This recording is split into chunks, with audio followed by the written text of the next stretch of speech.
अस्सलाम वालेकुम बच्चों, I am once again back.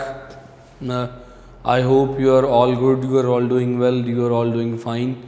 आपके रोज़े बड़े बेहतरीन जा रहे होंगे और सारी में आप किसी किस्म की कोई कसर नहीं छोड़ रहे होंगे और खुश होंगे. अल्लाह पाक आपको खुश रखे, अपने हिफ्ज़-ओ-मान में रखे. सो फ़िज़िक्स की तरफ आते हैं. प्रीवियसली पिछली किस्त में फ़िज़िक्स की एक रीकैप, फ़िज़िक्स की पिछली किस्त में हम लोग न्यूटन के पहले कानून पे बात कर रहे थे. पहले कानून का तो आपको पता है, फर्स्ट लॉ का तो आपको पता है क्या है. अगर कोई बॉडी रेस्ट पे है तो रेस्ट पे रहेगी, चल रही है तो चलती रहेगी तब तक जब तक कि उस पर कोई फोर्स ना लगे. और बातें चलती गई, बातों से बातें निकलते निकलते हम इनर्शियल और non inertial frame of reference तक आ पहुँचे. हमने inertial non inertial frame of reference की तारीफ़ की, मतलब तारीफ़ से मुराद उसकी बढ़ाई नहीं की, तारीफ़ से मुराद उसको डिफ़ाइन किया. We have discussed inertial frame of reference कब होगा, कैसे होगा, इनर्शियल की प्रॉपर्टीज़ क्या है, नॉन इनर्शियल क्या होता है, कब होता है और उसकी प्रॉपर्टीज़ क्या हैं. मैंने आपको एक ऐसे MCQ के ऊपर छोड़ा था जो बहुत इम्पॉर्टेंट है आपके बोर्ड एग्ज़ाम के अंदर, शॉर्ट क्वेश्चन की फॉर्म में, MCQ की फॉर्म के, MCQs की फॉर्म में और as well as board exam in entry test also. ये सवाल मुख्तलिफ अंदाज में, मुख्तलिफ और स्टेटमेंट्स के साथ पूछा गया. सवाल कुछ ऐसे है कि earth is an example of inertial frame of reference, non inertial frame of reference, both या नन, कि दोनों ही हैं एक टाइम पे या नन, या इनमें से कोई भी नहीं बनती, नो वन. लो भाई, सोचना कैसे है, सोचना ऐसे है कि पहली चीज़ तो आपको ये पता होना चाहिए कि इनर्शियल फ्रेम ऑफ रेफरेंस और नॉन इनर्शियल में फ़र्क क्या है. पहला फ़र्क, इनर्शियल में फिज़िक्स के लॉ अप्लाई होते हैं. कल वाले नोट्स ज़रा निकालो. इनर्शियल फ्रेम ऑफ रेफरेंस में फिज़िक्स का पहला कानून, पहला लॉ ऑफ मोशन वैलिड है. Non inertial frame of reference में पहला फिज़िक्स का कानून, पहला लॉ ऑफ मोशन वैलिड नहीं है. पहला फ़र्क. दूसरा फ़र्क ये बताया था आपको कि भाई इनर्शियल फ्रेम ऑफ रेफरेंस के अंदर एक्सेलरेशन ज़ीरो होती है, नॉन एक्सेलरेटिंग होता है. और दूसरे केस में नॉन इनर्शियल में एक्सेलरेटिंग फ्रेम ऑफ रेफरेंस होता है, एक्सेलरेशन ज़ीरो नहीं होती. तो ज़रा सोचिए, थिंक ऑन इट, कौन सी ऑप्शन ठीक है. अब हम अर्थ को ज़रा कंपेयर करते हैं. लेट्स से मैं इस वक्त अर्थ पे खड़ा हूँ. अगर तो इस अर्थ पे न्यूटन के लॉज फुलफिल हो रहे हैं, वैलिड हो रहे हैं, इसका मतलब ये है कि this earth is a inertial frame of reference. ज़रा करके देखते हैं. मैंने अपने हाथ पे मार्कर्स रखे. Now the markers at rest, there at static. ये पड़े रहेंगे यहाँ पे. अगर मैं यहाँ पे जम जाऊँ, बिल्कुल मम्मी बन जाऊँ, यहाँ पे खड़ा हो जाऊँ, अगले 200 साल तक भी मार्कर यहाँ ही पड़े रहेंगे जब तक कि इन्हें आके कोई धक्का ना लगाए. न्यूटन का फर्स्ट लॉ अप्लाई हो रहा है. तो हो सकता है कि अर्थ इनर्शियल हो. समझाने के लिए लिख देता हूँ. Earth is inertial. हमें एक बात समझ में आ गई कि अर्थ एक इनर्शियल फ्रेम ऑफ रेफरेंस है. पहली बात समझ में आ गई हमें. मगर एक प्रॉब्लम है बच्चों. There is a problem here, there is a one problem here, one huge problem here. Earth is spinning. Earth अपना चक्कर भी काट रही है, खुद भी घूम रही है, जैसे वो पप्पू ढोल वाला घूमता है. इसी तरह अर्थ सन के गिर्द भी रिवॉल्व कर रही है. सो लेट्स से हम बात करते हैं कि ये सन है, this is sun and this is earth, revolving around the sun, moving in a circular path. यार बच्चों, बड़ी अहम बात करना लगा, बात को ज़ाया नहीं करना, बात को ज़रा सुनना गौर से. This is sun, earth is revolving around the sun in a circular path. Now you note that, बड़ी अहम बात, now you know that whenever a body is moving in a circular path, बताया था कि उस पर लगने वाली फोर्स हमेशा होगी, that force is called as centripetal force toward the centre of the circle. और अगर सेंट्रीपिटल फोर्स हो तो सेंट्रीपिटल एक्सेलरेशन भी होती है. तो this acceleration will be toward the centre of the circle and this acceleration is called as centripetal acceleration. इसका मतलब क्या हुआ? अर्थ पे एक्सेलरेशन है, अर्थ एक एक्सेलरेटिंग फ्रेम ऑफ रेफरेंस है. तो एक्सेलरेटिंग फ्रेम ऑफ रेफरेंस कौन सा था? खोलो किताब, कल वाला लेक्चर निकालो. बताया था कि जो एक्सेलरेटिंग फ्रेम ऑफ रेफरेंस होगा that will be non inertial. तो यहां से जो दूसरी ऑब्जर्वेशन हमें मिली वो कुछ ऐसे है, अर्थ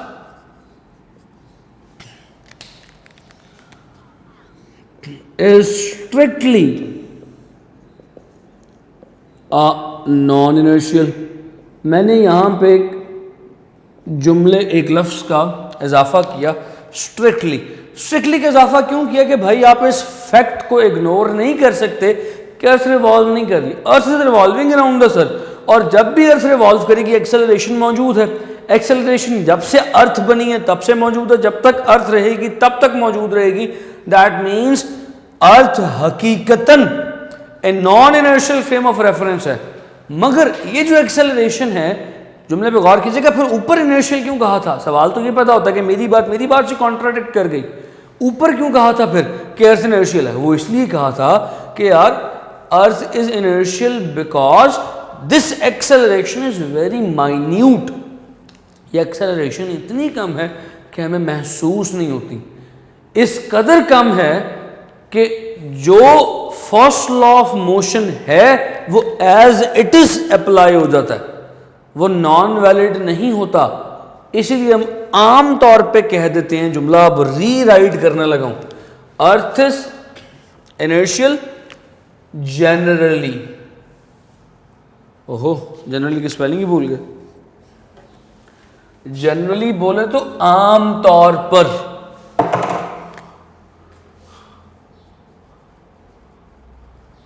आम तौर पर अर्थ एक इनर्शियल फ्रेम ऑफ रेफरेंस के तौर पर ट्रीट किया जा सकता है आम तौर पर, बट स्ट्रिक्टली क्योंकि एक्सेलरेशन तो मौजूद है, strictly earth is a non inertial frame of reference. So अब हमारे सवाल में मसला कैसे हल होगा? मसला ऐसे हल होगा, अर्थ is an example of inertial भी है, आमतौर पे नॉन इनर्शियल है क्योंकि एक्सेलरेशन तो मौजूद है। तो भाई फिर सही ऑप्शन इस वक्त क्या होगी? इस वक्त ऑप्शन बोथ होगी। अब हर दफा ऐसी ऑप्शन नहीं आएगी, हर दफा स्टेटमेंट ऐसी नहीं आएगी। अगर सवाल में कह दे स्ट्रिक्टली स्पीकिंग, जुमले पे गौर करो, तवज्जो मेरी तरफ रखो, इधर उधर मत डाइवर्ट हो जाओ। Strictly speaking earth is an example of, जुमले में लफ्ज आ गया स्ट्रिक्टली, तो स्ट्रिक्टली से मुराद क्या है? अर्थ हमेशा क्या होगी? Non inertial. तो when it will say strictly speaking earth an example of non inertial. अगर कहते generally earth is an example of, आमतौर पे वो इनर्शियल फ्रेम ऑफ रेफरेंस की एग्जाम्पल होती है। सो इस सवाल को समझ के करना है, ऐसे ही हवा में तीर नहीं चला देना। पॉइंट समझ में आता है बच्चों? इससे मैं अगर आगे चलूं, let's move on to the second law. पहले लॉ पे हमने अच्छी खासी डिस्कशन कर ली।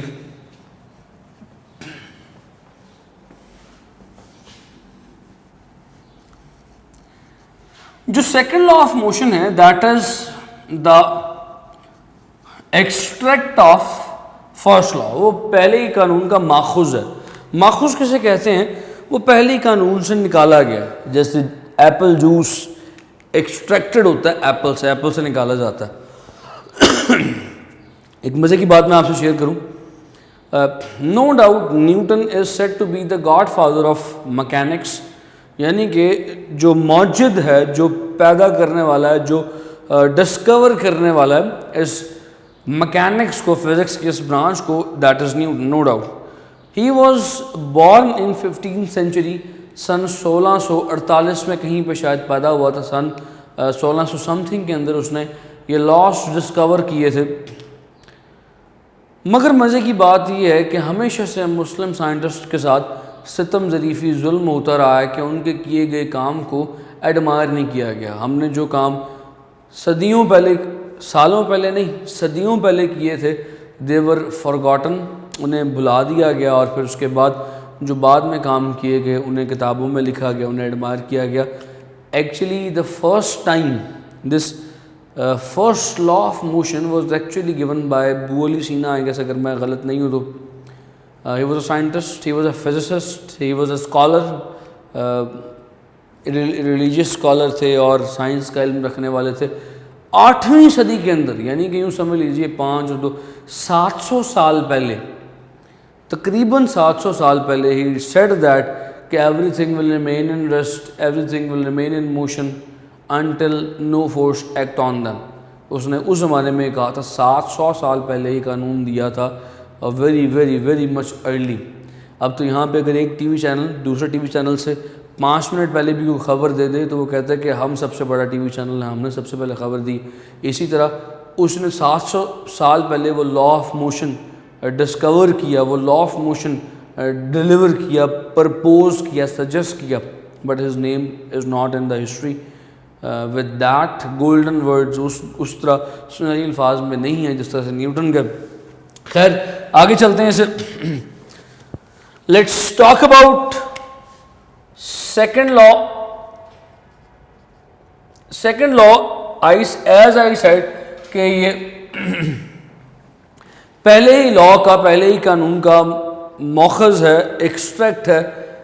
पहले कानून में से हमें क्या चीज़ सीखने को मिलती है? फर्स्ट लॉ में उसने हमें यह बता दिया कि चीज़ रुकी है रुकी रहेगी, चल रही है चलती रहेगी। कब तक? जब तक के फोर्स ना लगे। पॉइंट समझ रहे हो बच्चों? यानी कि एक बात समझ में आई यहाँ से कि फोर्स एक ऐसी चीज़ है जो चलती हुई बॉडी को रोक दे या रुकी हुई बॉडी को चला दे। यानी कि बॉडी को जब चलाना हो तो क्या चीज़ लाई जाए? फोर्स। बॉडी को जब रोकना हो क्या चीज़ लाई जाए? फोर्स। ये चीज़ हमने पहले कानून से सीखी। यानी फोर्स एक ऐसी चीज़ है जो किसी भी बॉडी में एक्सेलरेशन प्रोड्यूस कर सकती है। बॉडी चल रही है और रोकना है, नेगेटिव एक्सेलरेशन प्रोड्यूस करनी है, लाओ बाई फोर्स। पॉइंट समझ रहे हो बच्चों? अब अगर बॉडी रुकी हुई है, चलाना है, एक्सेलरेशन प्रोड्यूस करनी है, लाओ फोर्स। सो फोर्स एक ऐसी चीज़ है जो बॉडी में एक्सेलरेशन प्रोड्यूस कर सकती है। Force can produce acceleration. Force एक ऐसी चीज़ है जो एक्सेलरेशन को पैदा कर सकती है, और जो एक्सेलरेशन पैदा होगी अल्टीमेटली फोर्स के डायरेक्शन में ही होगी। अगर आगे की तरफ फोर्स लगा रहा हूँ, बॉडी चलना शुरू हो जाएगी, आगे की तरफ धक्का लगना शुरू हो जाएगा, acceleration will be in the direction of force. अगर बॉडी चलती हुई आ रही है, मैं ऑपोजिट फोर्स लगा रहा हूँ, रोकना चाह रहा हूँ, अल्टीमेटली एक्सेलरेशन भी ऑपोजिट पैदा होगी। सो सेकंड पॉइंट इज, इस लॉ का जो सेकंड पॉइंट है, acceleration is in the direction of force. जहां फोर्स वहां एक्सेलरेशन। इसी तरह थर्ड पॉइंट, कम फोर्स लगाऊंगा तो कम एक्सेलरेशन, धक्का लगा रहा हूं आहिस्ता आहिस्ता, आहिस्ता आहिस्ता बॉडी चलना शुरू होगी। तेज से धक्का लगाना शुरू कर दूंगा, जोर से फोर्स लगाना शुरू कर दूंगा, एक्सेलरेशन बढ़ जाएगी। So acceleration is directly related to या directly proportional to, आप कुछ भी लिख लो यार, related to force। पॉइंट समझ में आया बच्चों? यानी कि फोर्स ज़्यादा, एक्सेलरेशन भी ज़्यादा। अब ये जो बात आपने की है, ज़रा इसको अल्फाज की शक्ल में लिख दीजिए, मैथमेटिकल फॉर्म में लिख दीजिए, सॉरी अल्फाज नहीं, मैथ्स की शक्ल में लिख दीजिए, मैथमेटिकल फॉर्म इसकी।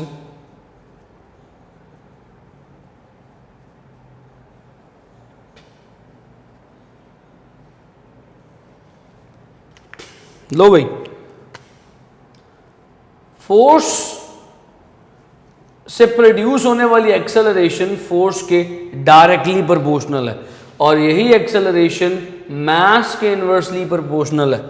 यानी कि अगर चीज़ बहुत ज़्यादा भारी है तो उस पर कम एक्सेलरेशन प्रोड्यूस होगी, अगर बहुत चीज़ हल्की है तो उसमें ज़्यादा एक्सेलरेशन प्रोड्यूस हो जाएगी। अगर आप इन दोनों रिलेशंस को मिला के लिखें, you will gate A is proportional to F over M. Here in this case, constant of proportionality is unity 1 to F over M, 1 के साथ लिखा गया। अब आप आसमान को लिखें ना लिखें एक बराबर है। तो अब मैं उस कायनात की उस हकीकत से पर्दा उठाने लगा हूँ कि जहाँ पे भी फोर्स इस्तेमाल होगी वो न्यूटन के इसी फार्मूले से F is equals to M A के फार्मूले से एक्सट्रैक्टेड या डिराइव्ड होगी।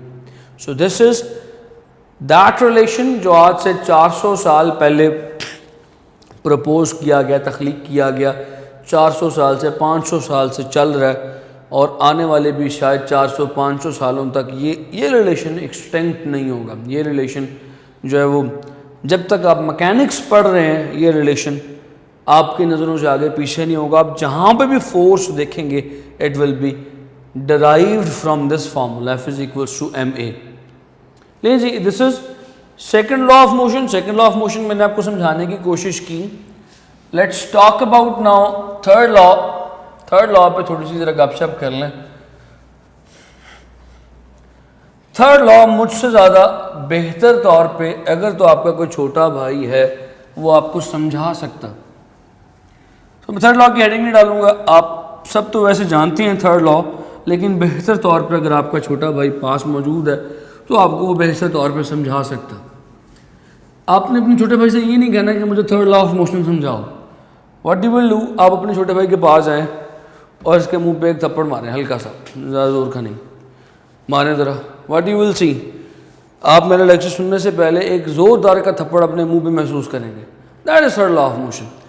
Third law of motion says that every reaction जो आपने भाई को मारा हैज अ रिएक्शन जो भाई ने आपको मारा having equal magnitude but opposite direction, मतलब ऑपोजिट डायरेक्शन में आपको पड़ गया।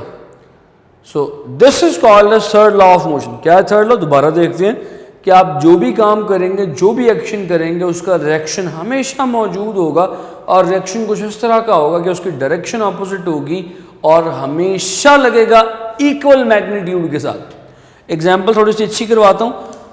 बॉल पकड़ो, वैसे एग्जाम्पल ये तो बड़ी अच्छी समझ में आ गई होगी। बॉल पकड़ो, दीवार पे मारो, आपका दीवार पे बॉल मारना एक्शन है, अब बॉल दीवार से लग के वापस जो आएगा दैट इज रिएक्शन। अब यहाँ पे फिर एक सवाल, चलिए सवाल उजागर करने के लिए एग्जाम्पल कुछ इस तरह से देता हूँ। Now do you have ball? I am sure you have. Now ball पकड़िए, उसे ज़मीन से किसी हाइट पर रखिए एंड ड्रॉप दैट बॉल। मैंने थ्रो नहीं कहा, मैंने ड्रॉप कहा, छोड़िए। When you will drop that ball, वो जब बॉल नीचे जाएगा it will hit the ground, it is called as action. ये एक एक्शन है। जब ज़मीन से टकराने के बाद ज़मीन उस पर फोर्स लगाएगी as a reaction, it will come back. So आपने एक्शन किया, ज़मीन पे जाके लगा, आपके एक्शन के नतीजे में रिएक्शन हुआ, ज़मीन से बॉल उठ के ऊपर आया। मगर न्यूटन का थर्ड लॉ तो ये कहता है कि भाई रिएक्शन हमेशा बराबर होगा, और ऑपोजिट तो है मगर बराबर नहीं है, क्योंकि बॉल कभी भी जिस हाइट से फेंका जाए, ड्रॉप किया जाए, जुमले पे गौर, ड्रॉप किया जाए, वापस उसी हाइट पे नहीं आता, कम हाइट पे आता है। Why? Because it lost some of its energy during friction and collision.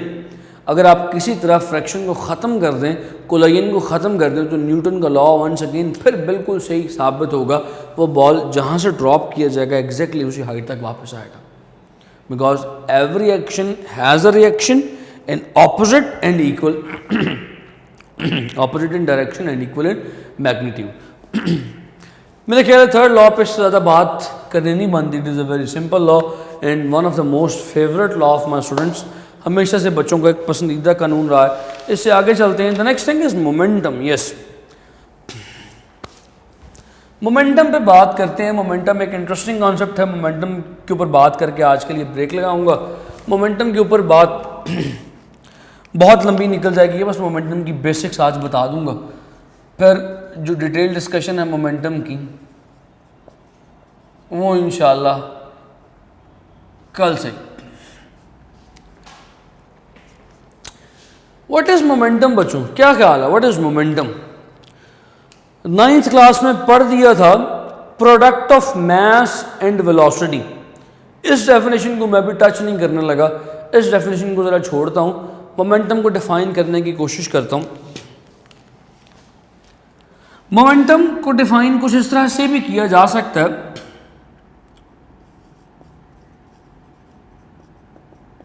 Quantity of motion that body possess, दादी आगे निकल गया, दैट बॉडी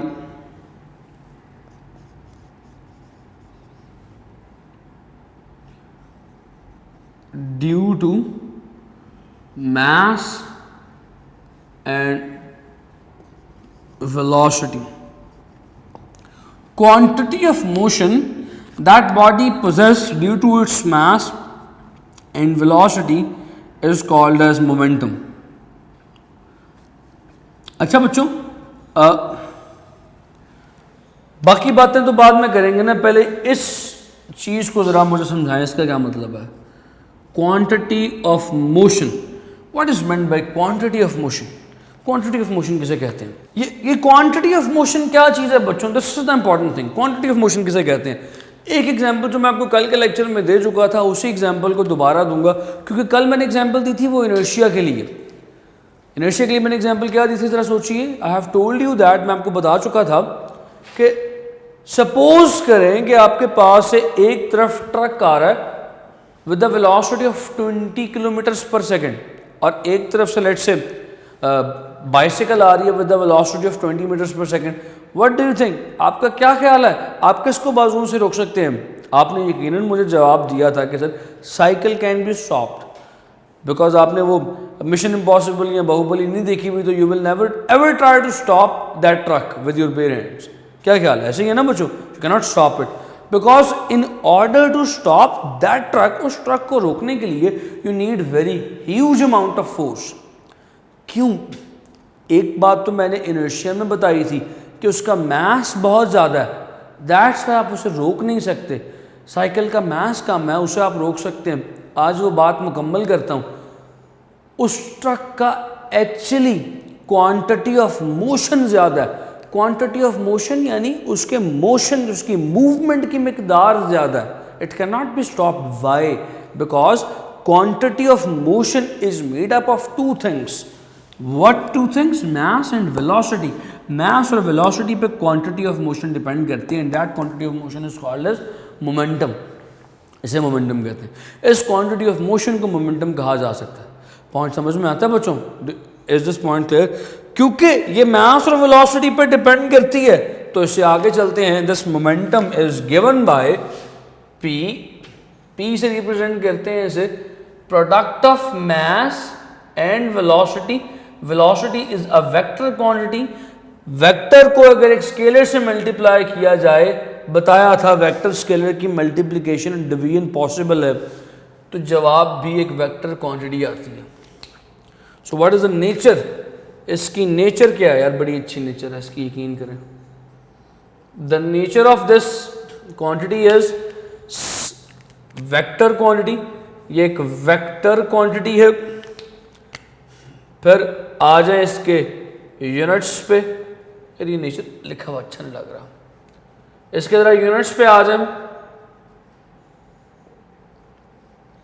क्या ख्याल है? What are the units? बनाने सिखाता हूं मैं यूनिट्स, हर चीज के कोशिश करें इसके भी खुद बनाएं। P is equal to mass into velocity. Mass is measured in kilograms, velocity is measured in metres per second. मिला के पढ़ा तो बन गया किलोग्राम्स मीटर्स पर सेकंड। ये किससे मिलते जुलते हैं? एक यूनिट्स बचपन में पढ़े थे 9वीं में, कुछ इस तरह से। न्यूटन किसके इक्वल था? Kilograms metre per second square.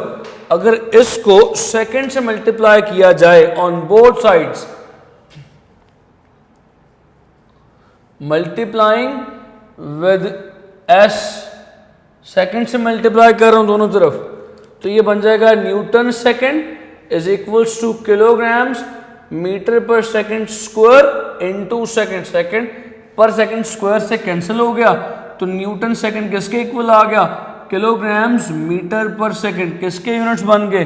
वापस मोमेंटम के। यानी कि मोमेंटम के यूनिट्स कितने हुए? फिर एक बन गए सीधे सीधे किलोग्राम मीटर पर सेकंड, दूसरे जिसे न्यूटन सेकंड लिखा जाता है। पॉइंट समझ में आता है बच्चों? Is that point clear? Momentum की बहुत सारी टाइप्स और हैं। आपने बॉल फेंका, अब रबड़ का बॉल ले लें और हार्ड बॉल ले लें, कौन ज़्यादा नुकसान पहुंचाएगा, कौन ज़्यादा असर डालेगा जब जाकर दीवार पर टकराएगा? Ultimately hard ball, because the quantity of motion in the hard ball is greater, क्योंकि उसका मास ज़्यादा है, उसको फेंके जाने वाली वेलोसिटी ज़्यादा है। इन मास और वेलोसिटी पर जो चीज़ डिपेंड करती है that is called as quantity of motion, जिसका नाम मोमेंटम है। बात समझ में आती है बच्चों? What is momentum? अब एक सवाल बड़ा मशहूर, आई हैव 2 मिनट्स, मैं ये सवाल आपके साथ शेयर कर लूँ, फिर उसके बाद आज की बात को ख़त्म करूँगा ताकि ये पॉइंट मेरा आज का क्लियर हो जाए, फिर उसके बाद बात ख़त्म करूँगा। अच्छा, सवाल ये बना करता है, short question, what is the relation between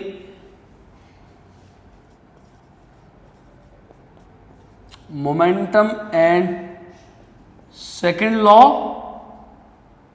momentum और सेकेंड लॉ ऑफ मोशन में क्या रिलेशन, क्या ताल्लुक है? शॉर्ट क्वेश्चन तो लिखा ही नहीं ऊपर। अच्छा, सेकेंड लॉ की बजाय ना बाज़ औक़ात यहाँ पे मोमेंटम और सेकेंड लॉ की बजाय लफ्ज़ इस्तेमाल किया जाता है फोर्स का। तो स्टेटमेंट बदली जाए तो परेशान नहीं होना। सवाल दो तरह से पूछा जा सकता है, दो तरह से लिखा जा सकता है। एक तो ये, what is the relation between momentum and second law of force, second law of Newton, या what is the relation between momentum and force. दो तरह से, दो स्टेटमेंट से ये सवाल पूछा जा सकता है। तो नहीं भाई, सवाल की तरफ आते हैं, शुरू करते हैं। इनका ताल्लुक, इनका वो रिलेशन तलाश करते हैं, कौन सा है इन मोमेंटम और सेकंड लॉ के दरमियान कौन सा रिलेशनशिप है, जरा निकालते हैं आज। यू ऑल नो दैट, आप सब जानते हैं कि एक्सेलरेशन को बचपन से लिखा जा रहा है Vf minus V I over T. Now call this equation equation number 1। इस इक्वेशन को इक्वेशन नंबर 1 कह दीजिए और multiply equation number 1 with m on both sides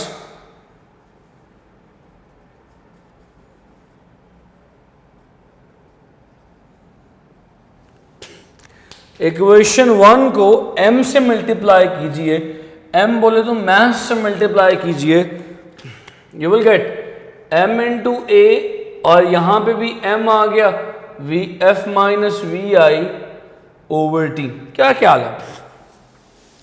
अगर मैं इसको मजीद सॉल्व करूं, राइट हैंड साइड को सॉल्व करूं, let's multiply m inside the brackets, inside the parenthesis, m V F minus m V I over T, that m a is equals to f।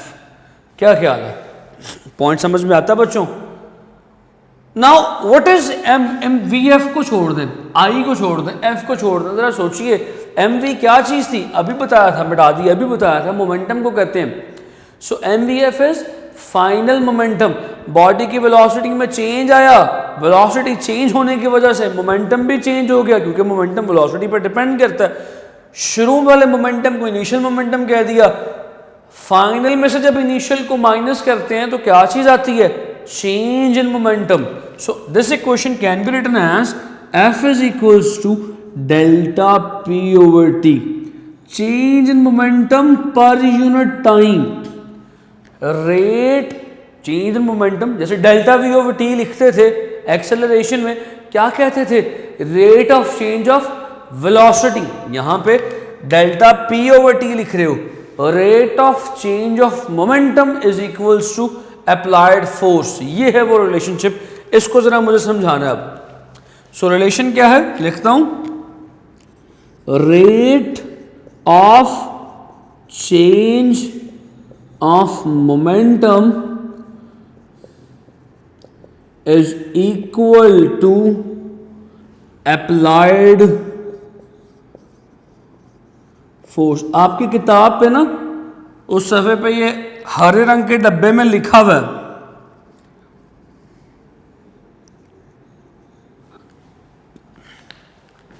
इसका मतलब क्या है यार, मतलब भी तो समझाओ हमें।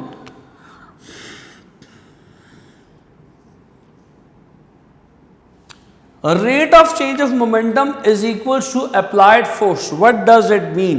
देखो, you are travelling in a let's say car, आप गाड़ी में जा रहे हैं और अचानक रोड पे कोई ट्रैफिक आ गई, कोई बिल्ली आ गई सामने, आपको ब्रेक लगानी पड़ी। आपकी स्पीड अच्छी खासी थी, आप चाहते हैं कि गाड़ी फ़ौरन रुक जाए। जुमले पे गौर करना, मुझे तवज्जो सारी चाहिए, मेरे लिए बड़ा आसान है, मैं यहाँ पे लिखवा कर छोड़ दूँ। मुझे कॉन्सेप्ट देना ज़रूरी है, मुझे समझाना ज़रूरी है, कॉन्सेप्ट देना बहुत ज़रूरी है। चीज़ें दिमाग में क्लियर होनी चाहिए। चीज़ें आपके नंबर के लिए तो चीज़ें पूरी हो गई, शॉर्ट क्वेश्चन आपको यहाँ तक था पूरा हो गया, मगर कॉन्सेप्ट लेना बहुत ज़रूरी है। सो बताने में ये लगा था, अचानक बिल्ली आ गई, गाड़ी की स्पीड तेज़ थी, आप चाहते हैं कि गाड़ी फ़ौरन रुक जाए, यानी कि गाड़ी के मोमेंटम में ज़्यादा चेंज आए।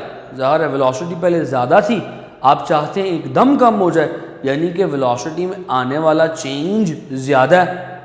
फॉर एग्जांपल वेलोसिटी थी 100, चाहते हो फ़ौरन 0 हो जाए, तो चेंज कितना आया? 100 का। ऐसे ही है ना, 100 से 0 पे आना है, वेलोसिटी कितनी चेंज हो रही है? 100। ज़्यादा चेंज आए तो ब्रेक आहिस्ता लगाओगे कि ज़्यादा ज़ोर से लगाओगे? ब्रेक ज़्यादा ज़ोर से लगाओगे, ज़्यादा फोर्स से लगाओगे। तो जितनी ज़्यादा फोर्स से ब्रेक्स लगाओगे उतना ही ज़्यादा मोमेंटम में चेंज आएगा, मोमेंटम भी उतना ही चेंज होगा। So this is the relation between the momentum and force, momentum and second law of motion, कि भाई मोमेंटम में आने वाला change that is equal to the force. Rate of change of momentum is equal to the applied force. ये relation इंतहाई अहम, इंतहाई important था। यहाँ तक बात आज के लिए इसी रिलेशन से, इसी फॉर्मूले से कल का लेक्चर शुरू करूँगा इंशाल्लाह। गपशप फिर कल चलेगी इंशाल्लाह आपके साथ आगे। उम्मीद है कि बातें समझ में आई होंगी, बातों को रायगा नहीं जाने देंगे, वेस्ट नहीं करेंगे, चुन लेंगे, अपने दिमाग में समेट लेंगे। चीज़ें सारी इंटरलिंक हैं, आपस में एक दूसरे के साथ जुड़ी हुई हैं। किसी पॉइंट को इजी मत समझ के स्किप मत कीजिएगा। अपना ख्याल रखिएगा, अपने घर वालों का ख्याल रखिएगा। मुझे इजाज़त दीजिए, वक्त हो गया। अल्लाह हाफ़िज़।